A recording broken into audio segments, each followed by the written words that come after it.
This is Debra Kelley, Persuasive Speech on Teenagers in the Medicine Cabinet. I have 6 in my audience. The easy access to prescription drugs is becoming a menacing issue for the American society, whose graveness can be compared to the issue of gun violence. It is both pathetic and astonishing to learn that in spite of myriads of drug control processes and procedures and legislations, the American youths are easily accessing to prescription drugs and abusing them, only to get high in a trance-like mode. It is a fact that although several people may differ from the view that American youths are more prone to drug abuse than the youths of any other countries, it must be admitted, refuting such oppositions, that day by day it is gradually becoming easy for American teenagers to get high by simply accessing to the family medicine cabinet or a nearby medicine shop. And for that reason, the United States is gradually becoming the primary abode of teens who indulge in the drug abuse, and most of them have easy access to prescription drugs more frequently. And this has been possible primarily because of the apathy of some of the U.S. parents in addressing the issue. With more than 2,000 teens in the United States beginning abusing prescription drugs each day, reported by facts and figures, isn't the situation a grim one? The question must be replied in affirmative manner,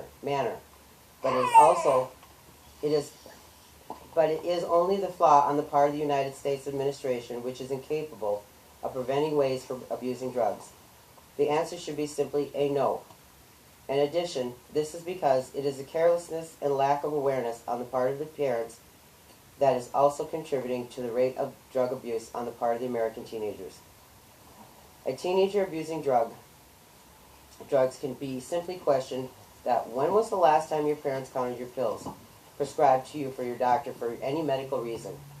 And the answer may be a vague one, because most of the parents in the United States are uninterested in carrying on with such responsibility in surveillance.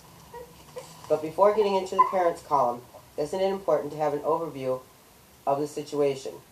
It is an undeniable fact the rate of prescription drug abuse on the part of the teens is increasing gradually, and such increasing rate is alarming. In a negative manner, prescription drugs such as Xanax, Ritalin, Vicodin, Oxycontin, and Valium are quickly finding their ways into schools, being swallowed, chewed, snorted, and injected by teens looking to get high, reported by Dr. Reese in his article, Teen Drug Abuse from the Medicine Cabinet. A nationally projectable survey conducted by Partnership at drugfree.org and MetLife Foundation this year traced that 1 in 4 teens has misused or abused a prescription drug at least once in their lifetime. A 33% increase over the past 5 years, stated by C. Goldberg of drugfree.org.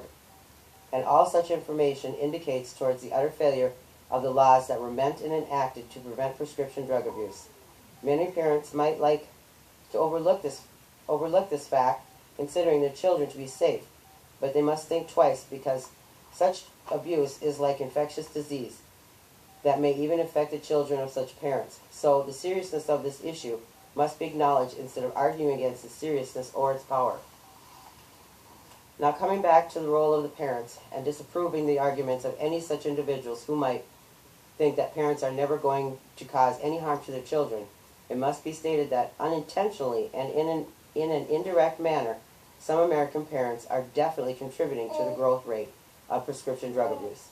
It is shocking to learn that 1 in 8 teens, about 2.7 million, now reports having misused or abused the prescription stimulants Ritalin or Adderall at least once in their lifetime, again stated by C. Goldberg.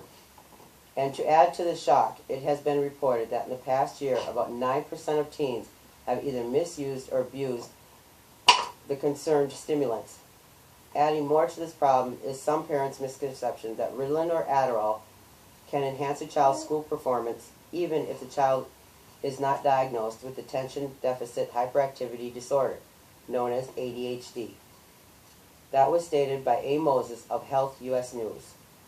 It must be admitted that it is a misconception on the part of some American parents, which is actually turning the nation into a safe haven for teenagers and their drug abusing. So parents, have you ever looked in your prescription bottle and think to yourself, gosh, I thought I had more in there? Can you really even recall such a surveillance? Strangely enough, some parents didn't see significant risk in teens misusing prescription drugs. Study finds many parents underestimate dangers of teens abusing drugs. Some parents think it's okay to give their teenager their prescription for a sore muscle. They think, oh, a single pill isn't going to hurt. But can't you understand that the prescription has your name on the bottle and not your child's? At the end, keeping in mind all the previously discussed items, it must be admitted that if the parents would have warned them specifically about the detrimental effects of such abuses while discussing with their children, then the number of teenage drug abusers would not have climbed. Unfortunately, the United States is gradually becoming the primary abode of teens who indulge in drug abuse, and most of them have easy access to prescription drugs right in their own home.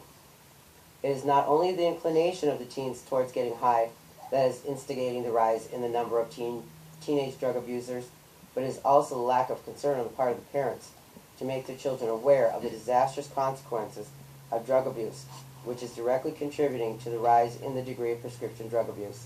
I will ask you again one last time. When was the last time you counted your prescription pills?